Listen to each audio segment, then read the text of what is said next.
Hello, everybody. Once again, my name is Linda Abraham, and I am the president of Accepted and the moderator for today's webinar. I want to welcome all of you to How to Nail Your Med School Interviews, to be presented by Accepted consultant Sydney Foote.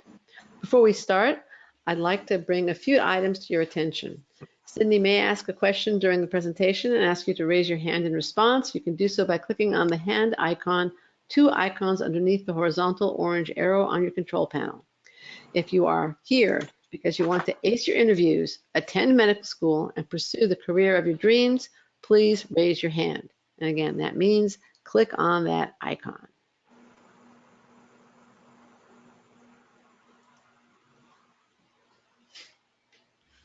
Again, if you're here because you want to ace your interview, get into medical school, and pursue the career of your dreams, raise your hand, which means click on that icon. Okay, great. Most of you are here for the right reasons and know how to raise your hand and go to webinar. So that's fantastic. Okay, that's number one. Number two, raising hands allows you to respond to our questions. What about your questions? We have a lot of time at the end of Sid's presentation for questions, and we'll answer them then. Now, we're going to use the question window for your questions, definitely, but we also use it for you to answer our questions. So if Sydney asks an open-ended question, please post your answer in the question window. And fourth, when you leave, you're going to receive a brief survey. Please fill it out. We value your feedback, and we use it to both improve these presentations and decide on new ones. And finally, and this I believe is participants' favorite, we are offering $100 off Accepted's Gold Mock Interview Package. The coupon code is ACEYOURIV, and that special ends on August 20th. It's really only for webinar registrants, so take advantage. The URL is accepted.com/mediv. Now, we also like to learn a little bit about our audience before Sid dives into the webinar. So I'm going to ask you a question here, and let's go. We're going to have a little poll. How many of you are applying this cycle? In other words, you've already submitted your primaries and hopefully you're in secondaries or in your midst of secondaries, or next cycle or later.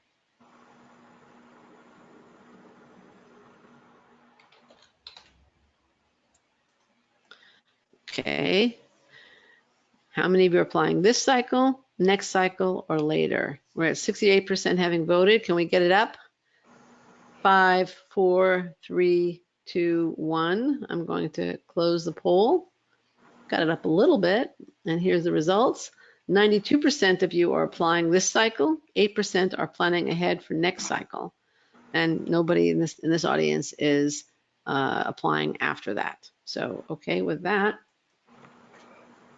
I want to tell you that I am absolutely thrilled to introduce Sydney Foote, who will present How to Nail Your Med School Interviews today. Prior to joining Accepted, Sydney worked as an administrator at the University of Washington School of Medicine. She's also the author of the ebook, Write Your Way to Medical School, and 2 other ebooks. Using her healthcare experience, eagle editing eye, and storytelling skill, Sid has been helping Accepted's clients gain Accepted's demanding medical schools and residency programs since 2001. She is particularly skilled at interview prep and will share her secrets with you during this webinar. And now, Sydney Foote will present How to Nail Your Med School Interviews. Thanks, Linda, and welcome to everybody who's here with us tonight. Tonight, we're going to be talking about the traditional interview format. So I just wanted to mention that if you're interested in MMIs, we are having another session on September 17th at 5 p.m. Pacific time. And that's going to be with Dr. Herman Gordon and Barry Rothman. So hopefully this will give you a good background for the traditional interview formats, but for those of you that are doing MMI later, be sure to turn in for that one. Okay, I first of all want to find out how many of you have been already invited to interview. Could you raise your hand if you've already got one scheduled? Linda, I'm actually not able to see. Yeah, so we're about 25, 27% right now say that they have one scheduled. Okay. Yeah. Well, congratulations. That means the school likes how you look on paper and they want to know more. If you haven't been invited yet, don't worry. There's lots of time. There's lots of time left, and don't give up hope. This is a long season.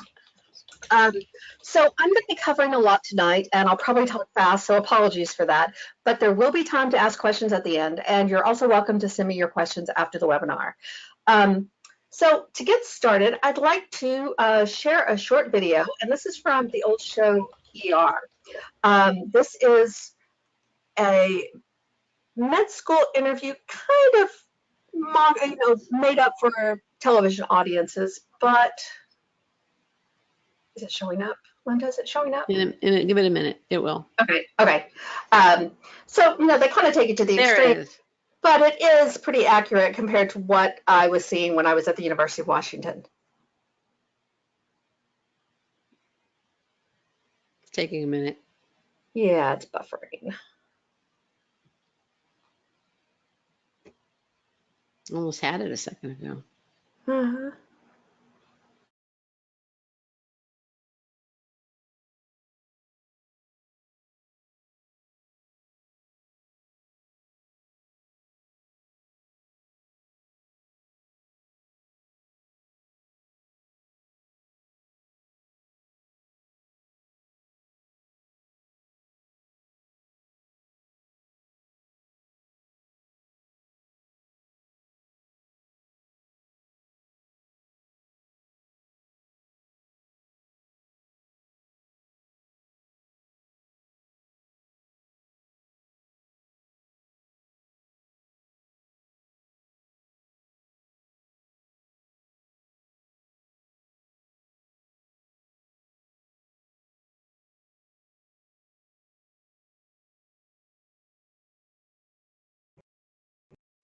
Turn that back off. Show screen. Show my screen. There we go. Can you hear me now? Yep. Okay, good. Okay, so what I like about that clip is that it shows that people aren't really, they're all saying the same thing. And they're not saying anything wrong. Wanting to help people is what you're supposed to do, and uniting science and humanism is what physicians are doing every day.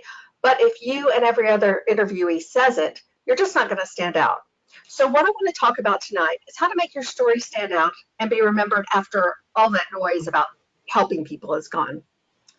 So tonight, we're going to be covering the basics of interviewing. Oops, sorry. We'll start with what you should do ahead of time, what to wear, what to take, etc. These are going to be pretty basic, but I get asked them a lot, so I do think they are worth covering. And we'll also talk about the interview day, what you can expect, and some tactics that will help you perform at your best. After that, we're going to talk about preparation and how to construct that story that goes beyond wanting to help someone to show who you really are. And we're going to tackle a few common questions and talk about practice methods. So, to start out, what to wear? I often get this question, and it really is an important one because a perfect outfit won't get you a seat in medical school, but a bad one can distract and hurt your chances. For men, it's pretty conservative. You want to stick to darker colors, black, charcoal, navy, pinstripe suits. Make sure you pair it with a traditional dress shirt, usually something white or light blue, and a nice tie in a contrasting color. Black shoes, black belt, you can't go wrong with the really traditional look. And minimal accessories. You want to look mature and professional, even if that is a little boring. Your hair needs to be neatly groomed. And if you have facial hair, it needs to look trimmed and tidy. I can't emphasize this enough. Same with your nails. A manicure isn't necessary, but you do want to clean yourself up. And you want to go easy on fragrances. This is true for both men and women. And it's important that your suit fits you well for both men and women. And try it on now. Don't think it fit me last year and it's going to be the same. Make sure that now the shoulders are hitting the right spot. The sleeves are the right length. And it's not too long for you. I don't think everyone needs to go out and buy the most expensive suit on the market, but if you pay $25 to a tailor for a few alterations, it can really help you make the best impression. Women applicants have more leeway fashion-wise, but you still need to be conservative and not revealing. A suit with either pants or a skirt is fine, however you feel most comfortable. Dark blue, black, and charcoal gray suits are popular, usually with a solid color underneath, but you can also be a welcome burst of color if you feel comfortable in a really nice, well-cut Merlot or sage suit. There is a regional preference to this. East Coast schools tend to be more traditional than those in the West, where you might wear something, a more brightly colored blouse. But overall, keep it conservative. You don't want to have to tug down your skirt or have a shirt that's too tight or gapes when you bend over. You'll want to wear hose and professional shoes. Closed-toe shoes with low heels are a plus because you're probably going to be walking a lot. And like men, you'll want to keep your accessories and fragrances to a minimum, and make sure your nails are neat. Don't overdo the makeup. Don't do anything distracting with your hair. I know it really sounds like a uniform, and it really is, but it's important that you look the part. It's a cliche, but you really only have that one chance to make that first impression, and a professional look is going to help you do that. So let's jump to the night before the interview. There's a couple of things you can do to keep yourself calm on interview day. I'm a big advocate of over planning, so your mileage may vary, but my suggestions for making the day go easier start the night before. Get your clothes ready, get your suit ready. If it's wrinkled from traveling, borrow an iron from the hotel or hang it in the bathroom while you take a hot shower and steam out the wrinkles. Make sure your shoes are shined and that you have everything you need for the next morning. Plan for emergencies. Women, bring that extra pair of hose because you know you'll get a run. Just don't leave anything to chance. You also want to plan your route to campus. Figure out how you'll get to the interview. At the very least, investigate your transportation and parking options. If possible, visit the day before so that you can explore and get a feel for what you might find there. Not only could you get some exercise to work off your nerves, but this can also be a great way to get some questions for the interviewer. The night before the interview, instead of sitting around getting nervous in your hotel room, get on your phone or laptop and do some snooping. Find out what's happening at that school. It might be a public lecture in the evening that you'd like to attend. There might be some new research that interests you, like Googling the University of Wisconsin this morning. I discovered that a UW researcher has found this way to replicate toxoparasites in mice, so they no longer have to use cats to research toxoplasmosis. This is a really great advancement, and it's something that you might want to talk about if you were interviewing here. And it's also good to be prepared so you don't put your foot in your mouth. If you're interviewing at USC, you want to stay away from their scandals. So, just be prepared and know the current news for whichever school you're interviewing at. Finally, you'll want to review your stories the night before. Depending on your personal preferences, practicing could make you more nervous. It could be good or bad. So if you prepare like I suggest below, you'll already know what stories you want to tell, and you'll be able to use them in response to different questions. So what I like to do at this point is making sure you know which stories fit with which questions. So you might, for instance, say, if I'm asked about leadership, I'll talk about student government and rowing. If I'm asked about integrity, I'll talk about research or student government. If I'm asked about cultural competency, I'll talk about hospice volunteering, or I'll talk about tutoring. If you want to go in more in depth, you might want to explain your research as if you're talking to someone in a conversational tone. Talk like you're talking with a friend. The key to a really comfortable, stress-free interview is how familiar you are with your questions. We'll talk about this in depth in the next section. The last thing I want you to do for the night before is to eat well and have a nice, healthy meal, take care of yourself, use the hotel gym or take a walk around campus. And I apologize for sounding like a mom here, but go to bed at a reasonable time. This is a stressful time, and it's only going to get worse if you're worn out, so take care of yourself. I want to end this section with a quick checklist of what you might want to bring to the interview. Some of these things are obvious, like a map and breath mints.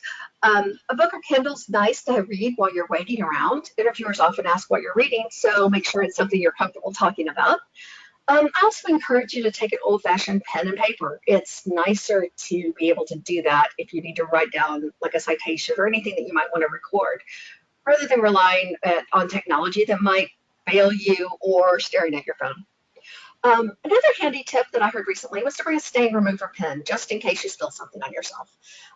It's also a good idea to have access to your AMCAS application and the secondary for that school. You probably won't need them, but sometimes reading over what you've written might soothe your anxieties. A nice medium-sized bag or messenger bag should hold everything you need. And getting everything ready the night before will help you arrive at the interview with confidence. So, it's interview day. Give yourself plenty of time so you can arrive early to the location. Some people find it helps to take a brisk walk to burn off their nervous energy before they report in. When you do arrive for the check-in, put your phone on silent. You want to give your full attention to whomever is checking you in and never underestimate the admin staff. You are on and being evaluated from the moment you arrive. So smile, be friendly no matter what happens. And keep in mind that coordinating interviews is a really tough job and there can be mix-ups. It's better to be calm and measured. You want to be known as that person who can roll with whatever happens, not the one who makes a fuss. When you check in, you'll get your schedule for the day. The format varies from school to school. Some have a tour, some will start with an orientation, and others will start with interviews right away. No matter what you do, remember that you're switched on and that everything you say and do is part of your interview. If you don't already know the names of the people you'll be talking to, it's a good idea to politely ask if you can get them before you leave the check-in desk. This will help you both when you meet them and when you're writing your thank you notes later on. At some point, you're probably going to end up in a waiting room. You may be surrounded by other applicants, and there's often a lot of waiting. Some people use this time to review their applications, others will be reading, others will be talking to the fellow interviewees. And if you're into mindfulness practice, this can be a good time for some breathing exercises. And I'd like to teach you one of my favorites right now. It's called a breathing waltz, and it's really good at getting you centered. First, sit up straight, shoulders back, because you're about to dance. Then inhale for the count of 3. Hold it for the count of 3 and release for the count of 3. So let's try that now. Breathe in, 2, 3. Hold, 2, 3. Out, 2, 3. Try it again. In, 2, 3. Hold, 2, 3. Out, 2, 3. Doing this a few times will calm you. The counting focuses your mind. Your posture will bring air into your lung. All really good things. But no matter how centered you might be, that moment when you're called into the interview can bring out all your anxieties. Being mindful of what you're doing can really help you present your best. So take a second before you stand up and compose yourself. When you do, make sure you hold your head up high. As you take your first step forward, be aware of how you're walking. Don't slouch. That's a nonverbal sign of insecurity and indifference. And it also collapses your lungs and neck, which makes it harder for you to speak with confidence. So stand up straight and enter the room with as much confidence as you can muster. Greet the interviewer with a smile and eye contact. Have a firm handshake and introduce yourself. Your confidence right now will help you create that positive impression from the first minute of your interview. Once you're in the interview room, you'll be asked to sit either at a table or possibly with nothing before you. In the video that we watched, several interviewees were leaning back in their chairs and some even had a knee up on the desk. You do want to be comfortable, but this is overly familiar and you'll come across as unprofessional and indifferent. So avoid that at all costs. Here's another quick exercise that you can do when you get in the interview room. Again, we can practice it right now. Again, sit up straight wherever you are with your feet planted on the ground. Take just a second to roll your shoulders to make sure you're relaxed. Be aware of what your arms are doing. Are they crossed or are your hands in your pocket? These are nonverbal signs that can show you that you're discomforted or that you're nervous. Instead, fold your hands slightly in your lap. Be ready to gesture when you're needed.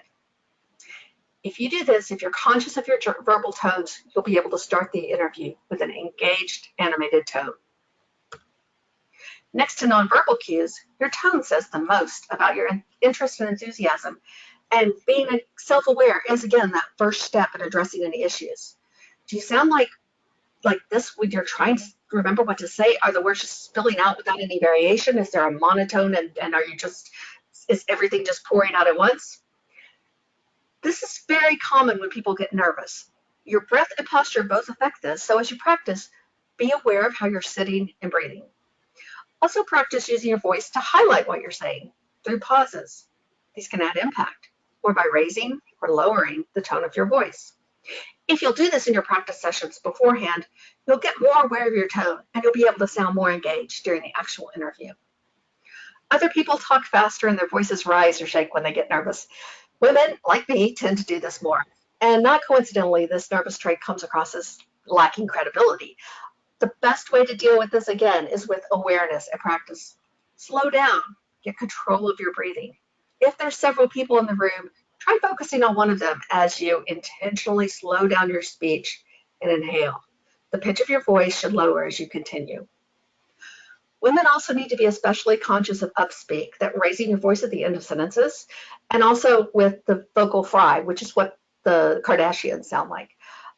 Both of these are typically female traits, and they do come across as less educated and less trustworthy. These are definitely not the impressions you want to convey. So try to know what you sound like before we go in. We'll talk about that some more in the practice methods. Now, I know this is a lot to talk about, or it's a lot to remember during the interview, especially when you're trying to concentrate on what you want to say. But the way you say something often has a big impact on what people actually hear. If you practice your answers like we'll talk about in the next section, you'll be able to free up some mental space to be aware of how you sound. But before we talk about content, I want to fast forward to the right after the interview, when you probably just want to take off your suit and kick back. What I'd want you to do first is to debrief. Take a minute while the experience is fresh in your mind and record just as much as you could remember. Try to scribble down the questions. If there were any that stumped you, be sure to star them.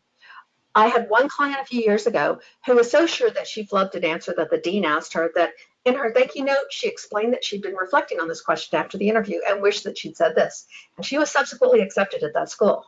I'm not saying you should always take such a bold step, but knowing which answers you need to work on will help you when you're preparing for the next interview. And knowing which of your stories is generating the most interest will help you to figure out what you should talk about in your next interview. I mentioned thank you notes earlier. And right after the interview is the best time to take care of them. They don't need to be long. Just a few lines referencing something you discussed with that person will jog their memory.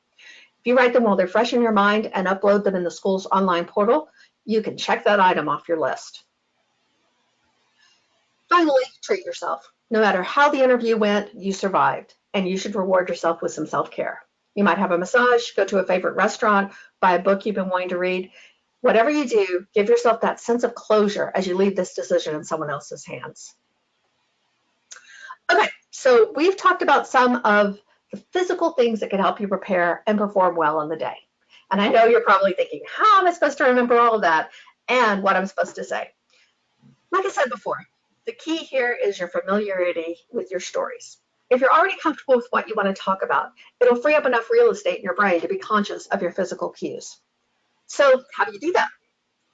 Well, you could start by writing out perfect answers to every question and then memorizing them and then performing them like an actor when you get into the interview room. This works really well if you have a lot of acting experience and if you're on the level of Meryl Streep. But if you are not that comfortable with acting and if you think you're going to be really nervous, what I think is a much better plan is to prepare efficiently and get comfortable enough with your stories that you can share them and adapt them in a positive, engaging way. Obviously, I can't give you answers to the questions, but I can give you a method for addressing them, which should help you answer both these questions that we'll talk about tonight and others that you might never see coming. To do that, I want to start with a few key questions. First, how do you want the interviewer to think of you? When you finish, what are 3 key impressions you want to leave them with? What can you tell them about yourself that will reinforce your strengths and address your key weaknesses? And how can you show them that you know a great deal about the school and that you're well prepared for the interview? Just as importantly, how could you learn what you need to know to decide which school you want to attend? Preparing these answers takes place long before the interview. In fact, let's start them today. I would love to hear what your ideas are. Can you take just a minute and type what you want the interviewer to think of you in the box? If you use a question window for that. Question window.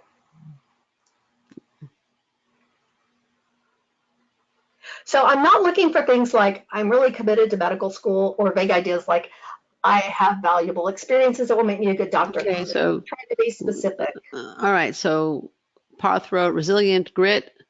Greg wrote that I'm a good fit for their school. Ariane, mature, compassionate, bright. Good. Hope, determined. Natalie, attentive. Tarini, that I am compassionate and empathetic. I apologize if I mispronounced somebody's name here. Brian wrote commitment to the underserved. And we're getting more. Ruhali wrote prepared, interesting, mature. These are all really good. Okay, able to work with diverse groups is from Adrian. Natalie added reliable. Joanna says well-rounded. M, an advocate. Excellent. Amkar wrote 1, using past leadership teaching experience to help patients maximize their personal health goals. Somebody else wrote interested and interesting. Okay. Okay. It's probably a little broad. I think we should move on. But this is very good. Okay. Thank you. Thank you, These are everybody. This was really great. good. These are really, really good. So when you're keeping those in mind, these are the things that are special about you. These are the things that will help you answer that question. If there's 50 people in the room, why should we accept you? So this is what your personal statement and your secondary essays have already begun to answer. And if you've done a good job of those, and you did if you've been invited to interview, then you'll be able to pull out these elements to expand in the interview. So go through your ideas here, think about it more tonight, about the things, the goals that you want to leave the interviewer, the impression that you want to leave with the interviewer. And pull out these qualities. In your answers, you should keep coming back to these main ideas, whether it's your compassion, your advocacy, your resilience, whatever it is. And your stories are used to reiterate and reaffirm those. So once you know what you want to emphasize, how do you make sure these ideas come through? You'll be thinking of these personal stories that demonstrate each quality you've listed. If these are really your qualities, then this exercise shouldn't be too difficult. You should have several instances where you've demonstrated your resilience, for instance, if that's one of your key qualities. Same with your advocacy, or same with your compassion. Your stories should multitask. They should illustrate multiple qualities, and that will help you a lot when you're trying to adapt them on the fly. To put it another way, I'm asking you to think about your own qualities and characteristics rather than answers to specific questions. Okay? I'm going to repeat that. I want you to think about your own qualities and characteristics rather than answers to specific questions. This is a shift in thinking that'll give you a lot more flexibility during your interview. So here's how one of my clients explained her research in her first interview. It's a pretty basic description of just about any research project. It's not inaccurate, but it's not going to thrill anyone. However, from these few lines, we can pull out some elements: maturity, critical thinking, collaboration, some of these strengths that she wants to convey to the interviewer.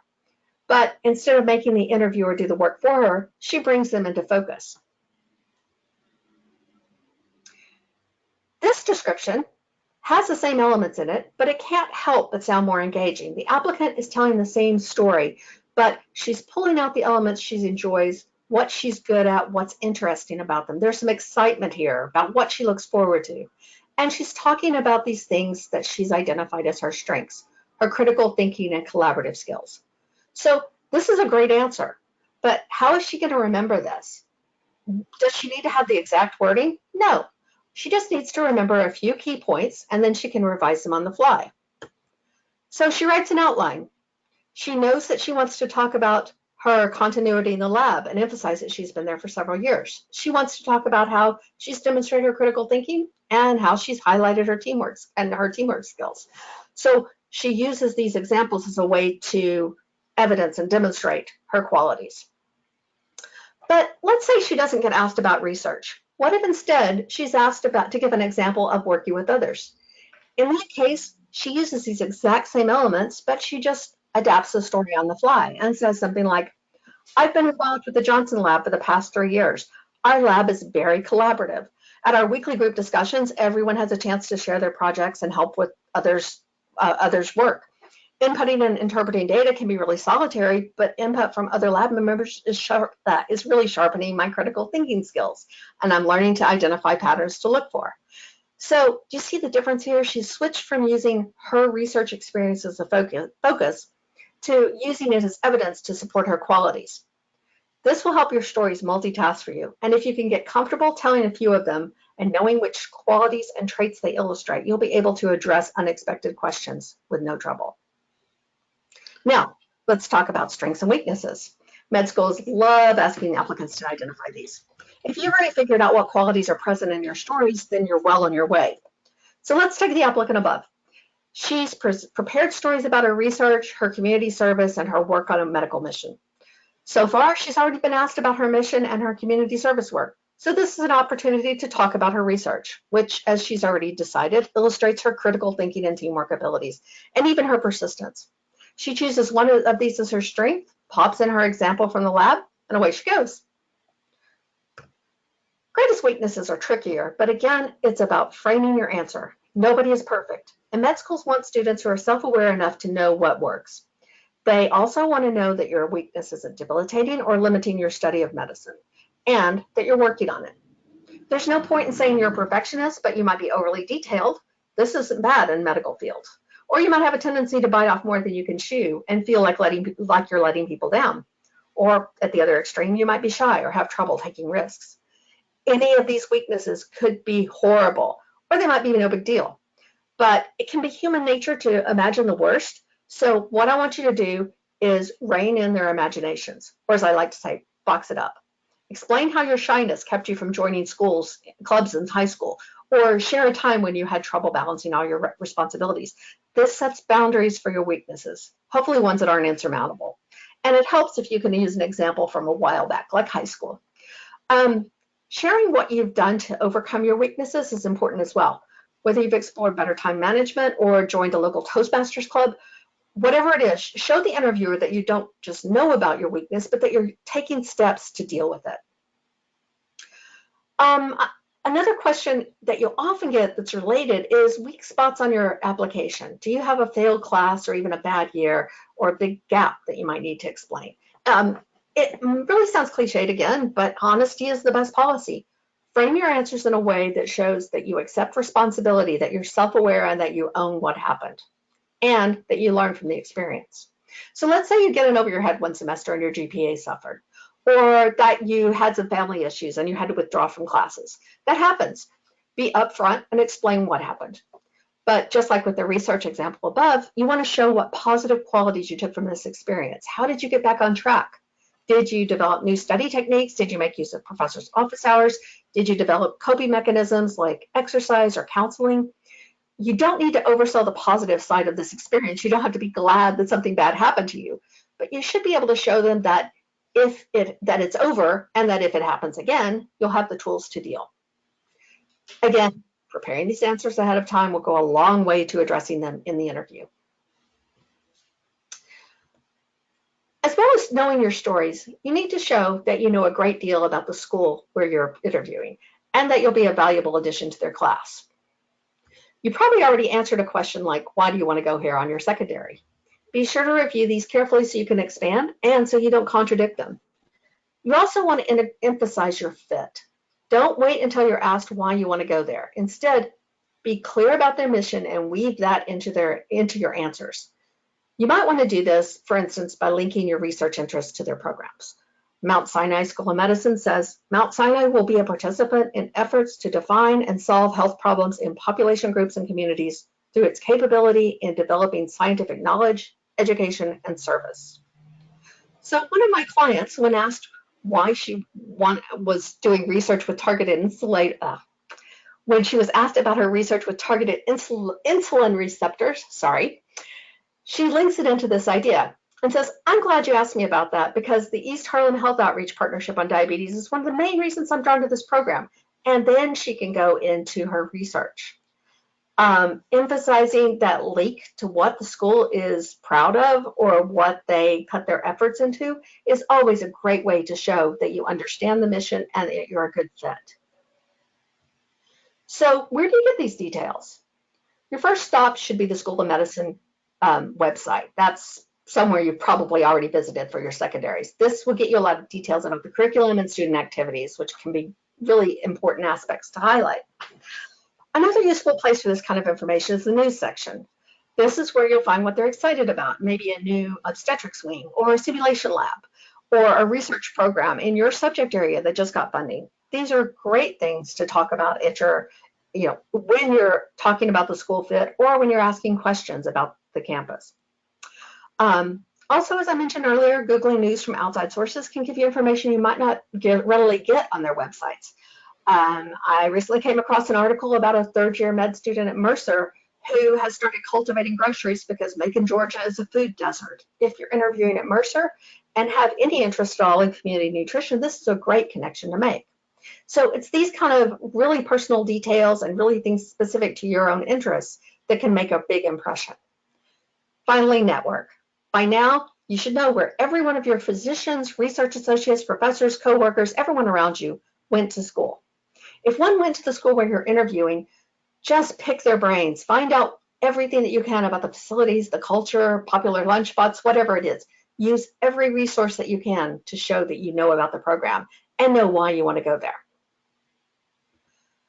Finally, let's handle that best question of all. Tell me about yourself. This is often one of the first questions that you get in an interview, and it's where you're going to establish those ideas you want to present. I don't recommend starting with, my name is. They already know this. And you don't have to follow that with, I was born in. This can work, and you can tackle the whole question in chronological order. But I think that finding a common theme that pulls together the elements of your experiences is even more engaging and helps them remember you better. What I like to do with my clients is to have them tackle this question by introducing all the ideas they might want to include. This might be their family background or cultural upbringing. It might be their interest in science or their research that they did or their community or clinical activities. Sometimes they'll throw in personal hobbies as an afterthought. After they do this brain dump, we repackage it. We'll tease through the different threads and find out what all of these elements have in common. For instance, one of my research-oriented applicants set up her answer around a person that inspired her, her mother. She starts with her mother's immigration from China, framing her life dedicated to teaching and learning in the terms of her mom's determination to be educated. This gives her a chance to go through her research, which leads to her interest in science, her discovery through photography, her hobby, and how she shares this gift of education through tutoring. So she's framing herself as someone who is an educator, a learner, someone who would make a good medical student. Another of my clients wanted to share qualities like discipline and teamwork, emphasize his passion for community service. Who wanted to highlight his qualities like discipline and teamwork, emphasize his passion for community service. Growing up in Texas, I thought I'd be a professional baseball player, but when I was 17, I realized I liked volunteering at the nursing home more than baseball. It's always good to embed these qualities in details of your life, and it's these atypical background details that'll catch the interviewer's attention. There's a good chance they're going to ask this applicant about his baseball career, which is another way to help him stand out. Another older, non-traditional student could ramble through the twists and turns of his career, telling every decision he made and how he'd come to medicine, which runs the risk of boring listeners. Or he might start out with a startling statement like this. My high school biology teacher said I'd never amount to anything. For years, I thought he was right. But now I work for a vaccine company. Again, it's an interesting story, these details that are this applicant's alone that will make the difference and make the interviewers remember them. These are all real answers with the details changed that my clients and I have developed based on what might initially seem like a mass of unconnected ideas. The key is to get these ideas out before you try to make sense of them. Writing them down, or better, recording them, is the brain dump. And if a friend or admissions consultant can help you sort through them, so much the better, since it's often hard to be objective about our own experiences. I'm often asked if this answer needs to explain an applicant's motivation for medicine. While I think that the stories you share should naturally lead to that, this is really a different question, and it's often asked separately. While you'll probably have aspects in your tell me about yourself question that point to your interest in medicine, your experiences with clinical work, your shadowing, whatever it is, you'll need more if you truly want them to know who you really are. You should address that why I want to be a doctor question in the same way, however. Identify that string of events that led to your decision. Not every twist and turn needs to be included. They will have their primary and secondary answers to explain this. But knowing where your motivation comes from and how it shapes you, it does need to come across. I do want to mention that before I said don't memorize your answers. The exception to this is the tell me about yourself question, because I think it's important to have a catchy starting line and conclusion. If you can bookend it with a good start and end, then it will help set the stage for who you are and kind of give them a context for the person that they're going to be talking to for the next half hour. I'm also asked how long answers should be. So this tell me about yourself question is going to be your longest answer, clocking in at around 4 or 5 minutes. Longer than that, and you run the risk of losing the listener's attention. Most of your answers are going to be shorter, maybe 2 minutes. But what if you have more to say? It's not hard to tell when a listener loses interest, and you need to be aware of this. They might be fidgeting with papers or doodling. They're probably not making eye contact. If someone does this as you're going into a lot of detail, say about your thesis, for example, a simple way to save yourself is just to say, I could go on about this all day long, but I know you've got other questions. Just let me know if you want me to give you more details about any of this. That gives them an out. If they're interested, they'll ask you more. And if not, you've opened a door to a subject that might interest them a lot more. So, in short, the idea behind all of this is to make sure that you know your answers, that you haven't just memorized them, and that if a question is asked in a different way, you will be able to adapt your story and pull out the elements that are important and answer it in a way that you're comfortable. Now, for practice, remember that you want your interview to feel conversational, engaging, and unrehearsed. That's a tall order when you're feeling nervous and maybe even a little desperate. Practice is the only thing that will help you feel comfortable and even natural telling those stories. There are many ways you can do this, both by yourself and with others, and I want to talk about a few of them. The very first one, which I think is by far the most useful way to practice your stories, is to talk to yourself. Talk to yourself when you're driving in a car, when you're in the shower, when you're washing dishes, anytime you're alone. I really like this method because I think it helps you get comfortable talking about yourself without setting aside a designated practice time. You don't even have to answer any specific question.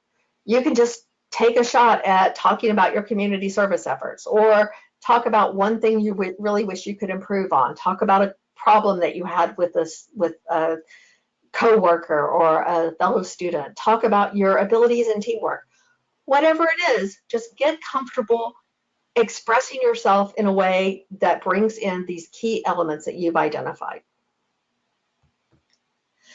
You might also want to record or film yourself. Now, I don't recommend you do this every time you practice. I think it gets you away from that informal storytelling that you get when you talk to yourself, and that really helps you feel comfortable. But at least at once at the start of your practice, you want to do this. It'll show you how you sound to others if you're speaking in a monotone, for instance, or if you're using a lot of fillers. If you're saying like a lot or actually. You can also, if you're filming yourself, you can also detect those nonverbal cues. Check to make sure you're leaning forward to answer questions, that you're not drawing back defensively or doing something annoying with your hand, that you're gesturing meaningfully and not just flailing. If you record and film yourself in the early stages of your practice, it will help you find problems. This is good. You want to do this when you still have time to improve. What I also just suggest is you go to YouTube, which is full of videos from speech coaches addressing every issue imaginable.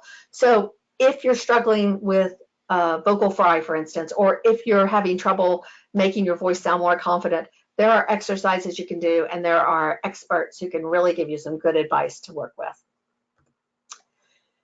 Another thing you might do is debate yourself. I like to do this with ethical or philosophical questions. And it is something that a lot of medical schools will ask you to debate both sides of an issue. So with most of these, there's no right or wrong answer. The interviewer just wants to know that you're informed and that you're able to think, and that you have an opinion on these challenging topics. So there's lots of ways you can kind of do the background research on it. Current issues of JAMA are a great resource. Has a lot of the most common and current things that you might be asked about. But I want to point you also to the University of Washington's bioethics discussion page. This deals with great ethical questions, patient issues, just really the big issues that affect clinicians. And they will give you some good arguments both for and against. A lot of them really don't take positions, but they'll just give you, both sides of it. So when you're debating yourself, you argue both sides of a popular debate, abortion, for instance, or legalizing cannabis. And this will ensure that you really know both sides and that you can make a coherent argument for or against it. And this is a really important way to get used to speaking on both sides of the issue. Finally, a good thing to do is to practice with other people. Your parents and roommates or best friends are great resources. Give them a list of questions and have them fire them at you. The only thing is that you need to be sure to ask for honest feedback or else you won't get it. They'll say, oh, you're doing a great job. And this is great. It really builds confidence. If you want truly honest feedback, you can always schedule a mock interview with a consultant.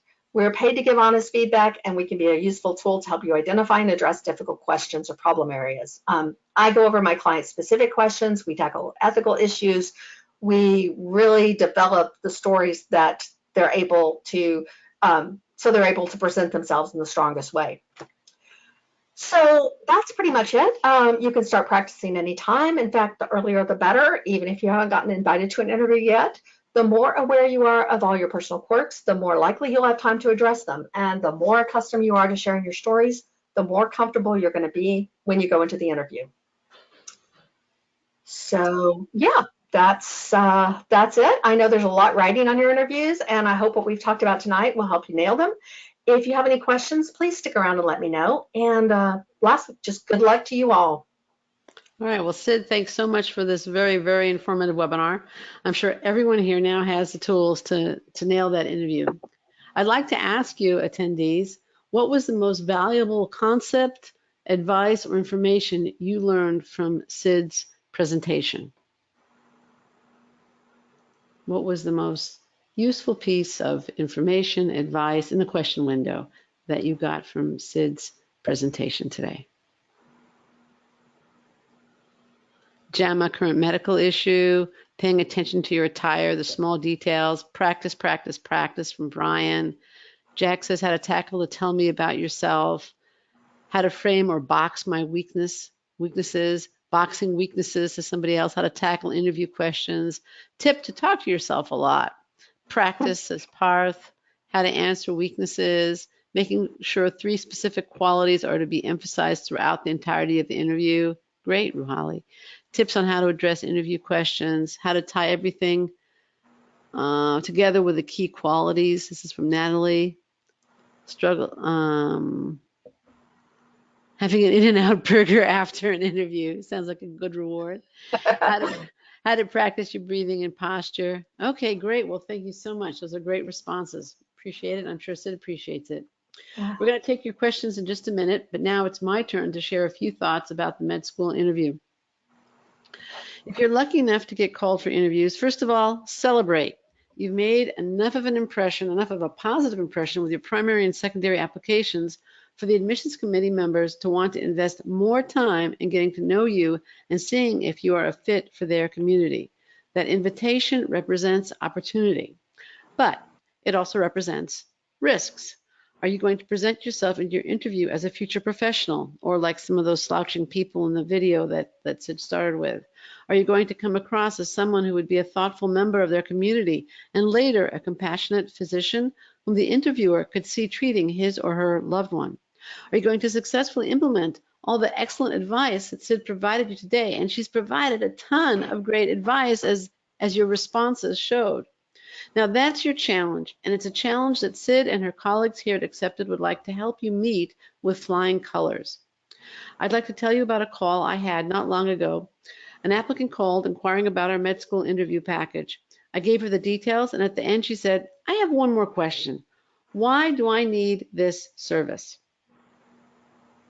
And I was frankly a little bit surprised at the question because she had called.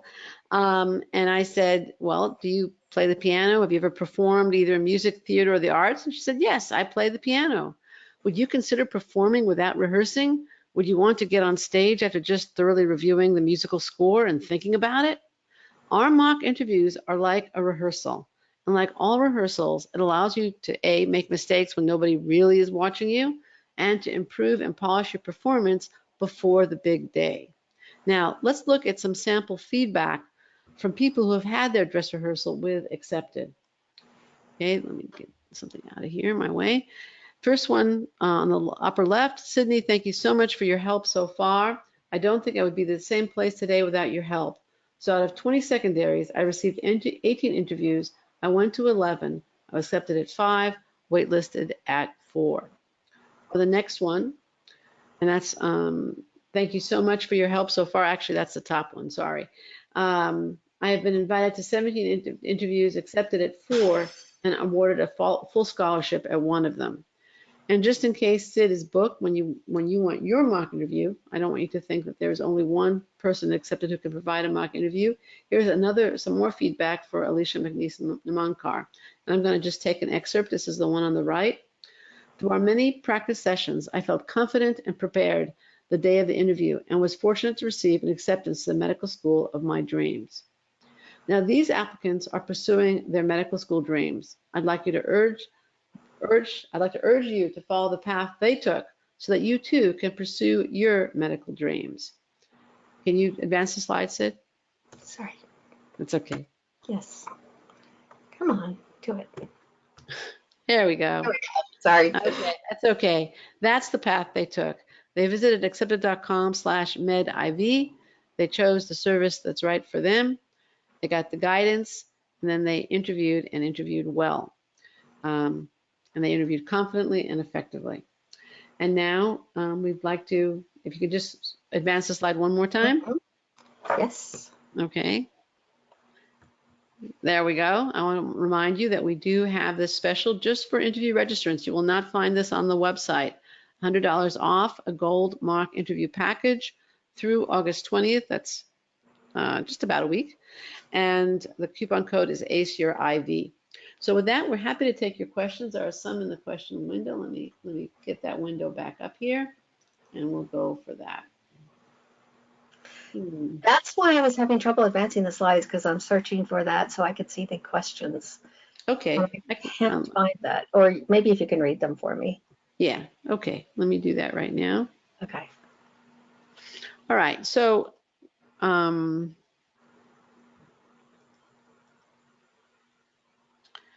Joy asks, how many minutes should your "who are you" answer be?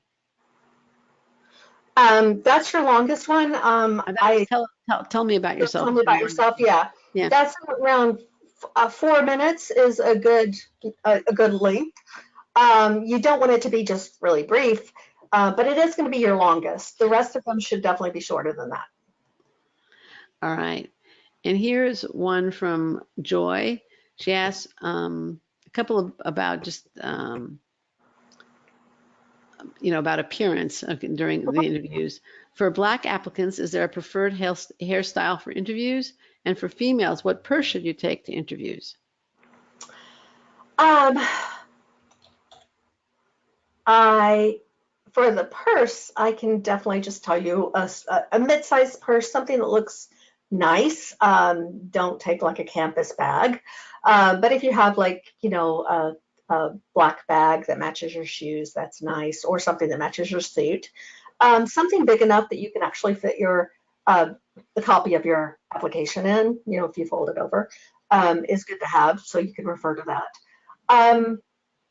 In terms of your hair, I apologize. I don't actually, I would say to look as conservative as possible, to look neat, to keep your hair up. But, I would say, wear it as you're comfortable wearing it. Just look conservative and look, tidy and well-groomed. All right. Arian, just thanking you for the interview here. You're welcome. All right, we have some more questions. Vaughn asks, how acceptable is male facial hair, even if well-groomed? It's okay. It should be tidy. It shouldn't cover your whole face and your neck. Make sure that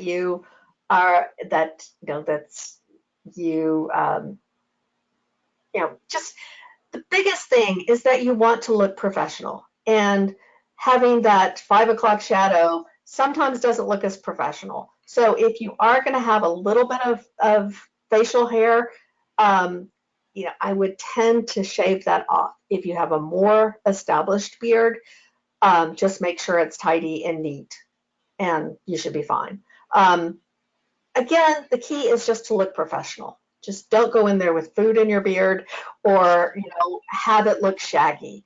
If you don't know how to, what you should wear, if you don't know how you should have it look, go into a salon and have them, clean it up for you and give you a good idea of what what would be a good way to look for interviews.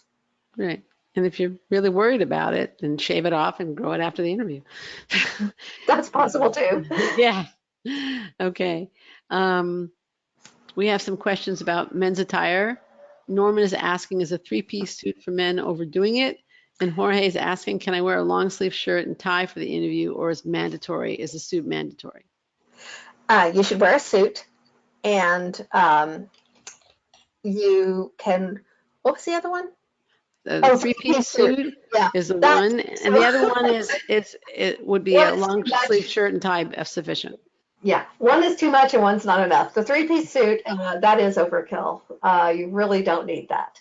But you do want a suit, with the matching pants and blazer. Okay. Is it rude to take notes during the interview? Most people don't. But the reason I recommend bringing a pen and pad or pen and paper is just so that if they do say something, like a lot of people will be at interviews and the interviewer will mention something that they want them to look up. In that case, grab your pen, start writing it down so you can do your research later, and so you can put it in your thank you note. But you don't want to just sit there taking notes. This is a chance for you to tell them about yourself. And if there are anything at the end that you might, if they're giving you a website or directions to something or anything like that, those are the kind of things that you might want to take notes for. But for most of the interview, you won't do that. I think you really want to maintain eye contact and focus on the interview and the interviewer. And if you're taking notes, you're kind of splitting your attention. So keep it out in case there's something you need to note, but otherwise, I go along with sit here. All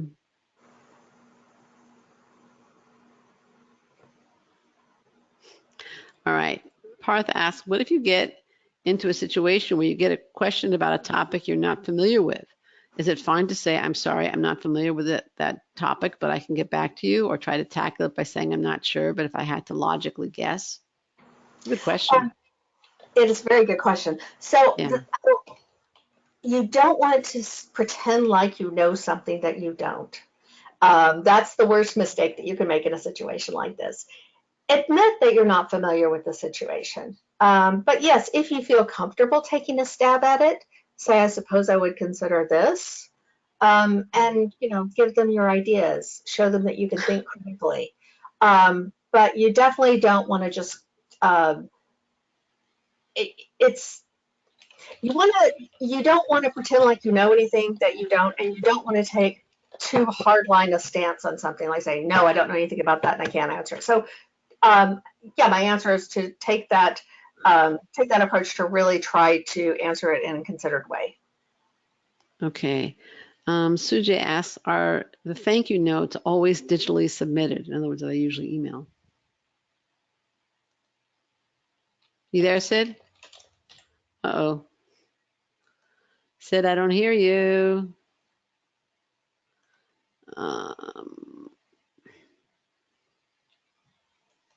Let's wait a second. She might have to log off and log back in again.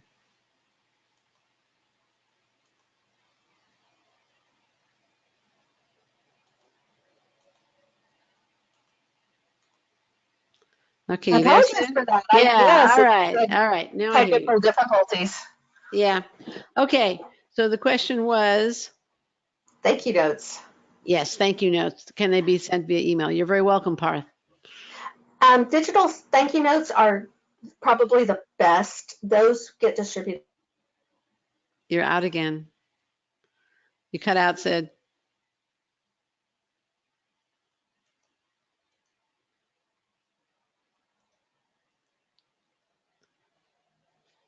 Hello. All right, well, obviously the emailed thank you notes are the way to go. And I think what she was about to say was, if you send it via email, it's automatically included in your file and distributed to the people who need to get them. Let's see. She might come in again. Let me see if I can take a couple of those questions. So Ruhali asks, I have naturally black hair that is dyed a light to dark brown about halfway through. Should I re-dye my hair black or can I put it up professionally? Also, my hair is naturally curly. Should I straighten my hair? No, there's nothing unprofessional about curly hair. But in terms of the dyeing, again, you're trying to make a professional impression.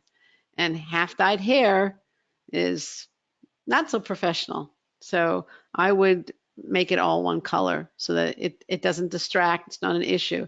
In general, and Sid said this earlier, you want to you don't want your appearance to be an issue.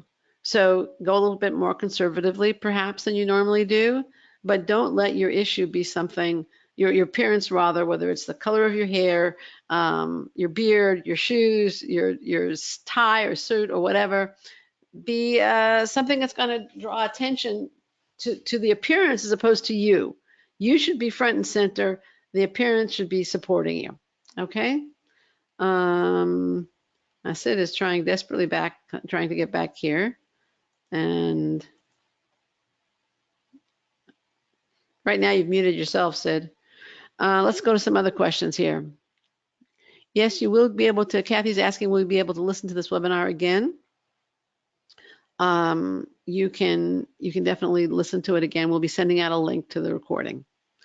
Now, Allah's asking for someone who wears a headscarf, how should I look professionally put? If you're wearing a headscarf for religious reasons, specifically as a Muslim, though some of them are beautiful, and I don't think that will be an issue at all. They're neat, they're clean. It should be fine, not an issue at all.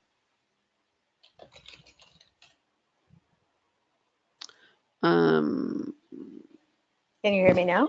Yes, I do. Okay, so now we can start asking. Now we can ask the harder questions. I answered a couple before. Okay. All right. So let's see. Ming Chun asks, I submitted both primary and secondary, probably the earliest among most applicants. Is it normal that I have only received one interview invitation? It's not abnormal. Schools take a while sometimes. Some places will go through them quickly, and some places will wait until they get to a certain number or a certain date before they start looking. Do you know? I mean, it would depend on what day you got verified. If you were sent in the first batch, I mean, I wouldn't say it's ideal, but I definitely wouldn't give up hope. Like I said, this is a long season, and invites are just coming out now. So, don't give up. Let's see. I just want to confirm, if we get invited for an interview, we don't have to worry about our grades and MCAT score, right? I'm guessing schools have already decided that they are fine with the stats. We just have to be ourselves and rock the interview. You got it. Okay. Yes. All right, they like what they see. So okay. They think that if they're taking the time to interview, they think that, you meet their minimum qualifications for sure. Okay, great. And let's see, what else?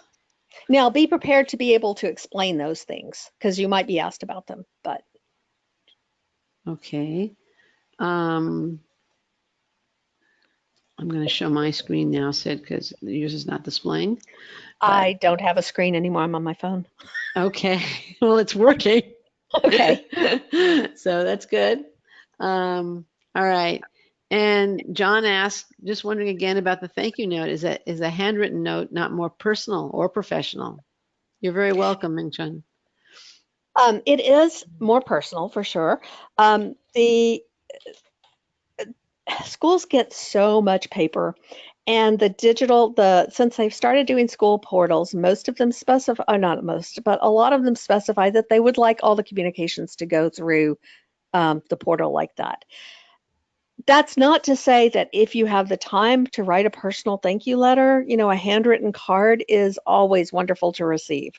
If you do want to do that, still make sure that you include that personal connection in it. Don't just make it thanks very much for your time. Um, so yeah, if you really feel strongly about writing a card, then that is perfectly fine. But in most cases, just the digital one will be fine. Okay.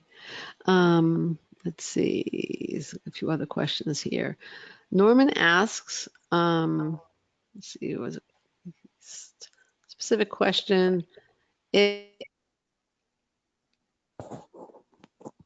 Oh, Linda, I just lost you.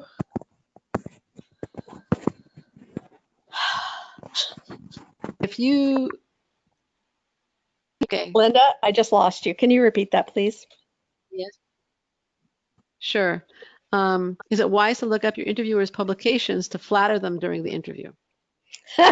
um, it's really if you do have a close connection. So if it's someone that maybe, is doing the same kind of work that you've been doing, that's a great connection to make. Be careful in doing that though, because they'll see through it if it's just intended to flatter them. If Yeah, you're genuinely interested, then at the end of the interview, say, oh, I realize that you've done this work and that was, we used your studies in the work that we did or whatever. Also, when you're talking about your own work, hopefully, if it's something that they have done, they will mention their own involvement. So you might not even have to bring it up, but just be genuine about it. Don't try to do it for a flattery reason. Do it because you're, right. really interested. Yeah, I was thinking the exact same thing. It can be wonderful if you have a genuine connection with your interviewer, and if you Google them Mhm. ahead of time, and you see that you are, whether it's a research interest or a clinical interest or something having nothing to do with medicine, that you share. It's a great way to make a connection to bring Mhm. that up, but not in a sense of brown nosing them, sucking up to them, flattering them. That's not. It should be a little bit more genuine than that. Yeah, Okay. I do recommend Googling your interviewers if possible. Yeah. Okay. Tanisha asks, what happens if you have to excuse yourself during the interview, either because of a coughing spell or needing to use the restroom? Great question. Um, well, you should definitely go to the bathroom before you go to the interview. It, it would not be a good idea for you to say, I'm sorry, I have to go to the washroom now. So take time to do that before you're called. Like if they say you're going to be called next, say, can I be excused to go to the bathroom? And then, do it then. Um, in terms of coughing, ask for some water and try to manage it. Um, a lot of these things come up because you're nervous. And I think that, in preparing yourself well, you'll be less nervous. So keep that in mind. I know I have nervous coughing myself, and it can be really, it's not comfortable to deal with. But if you do ask for water and apologize for, the disruption, then you should be okay. But try to avoid it as much as possible. All right. Joy asks, when do you Google your interviewer since you won't know who is interviewing you ahead of time? Sometimes you do, sometimes you Yeah, don't. I was saying exactly. if you do, you can do that. Uh, just one, this is not a med school interview story, but it is a true interview story. My younger son, was going for his second interview for his first full-time job. And it was going to be an all-day or multi-hour affair with technical tests, multiple interviews, etc. And he was quite interested in the company at this point. And he walks into the interview room, shakes the person's hand, I think it was a man, and the interviewer hands him his technical test. And my son says, I normally would turn off my phone for the interview, but my wife is due any day, and I'm going to keep my phone on. And the interviewer says, fine, no problem. And he turns to walk into the room where he's going to take the technical test, and the phone rings. It's his mother-in-law. She's on the way to the hospital with my son's wife, her daughter. And he just said, I'm sorry, I have to go. And he did. And they had a little girl later that day. Wow. Um, and the company, to its credit, they did not say, oh, forget you. They said, well, come on back. And he did come back. He actually did a PowerPoint presentation with the end being a picture of their newborn. Cool. But it was, it was pretty nerve wracking at the time. So, realize that while you don't necessarily want to plan on that kind of event, you can't plan on that kind of event. Or you can also have some throat lozenges in case you tend to cough. Um, take advantage of bathroom breaks, really go to the bathroom before the thing officially starts. Do things that you can do to avoid these situations. I don't think they're going to ding you automatically if you start to cough or you have to go to the bathroom or whatever it is. I'm glad you like the story. Okay, great. I want to thank you all again for your time, attentions, questions, and answers. You've been a fantastic audience. I also want to thank Sid Foot again for her very informative and practical presentation, really nuts and bolts, how to prepare for a med school interview. And the last thought before we leave, remember the applicants who had their dress rehearsals with an accepted med consultant, an admissions expert. It's far better to go into the interview knowing that you've prepared and you're ready than be in the interview wishing you'd prepared and were now ready. Do as these applicants did, the applicants that you heard from before. They are now pursuing their dream profession. They got accepted. They got accepted in terms of getting our services and were accepted to medical school. You can do exactly as they did.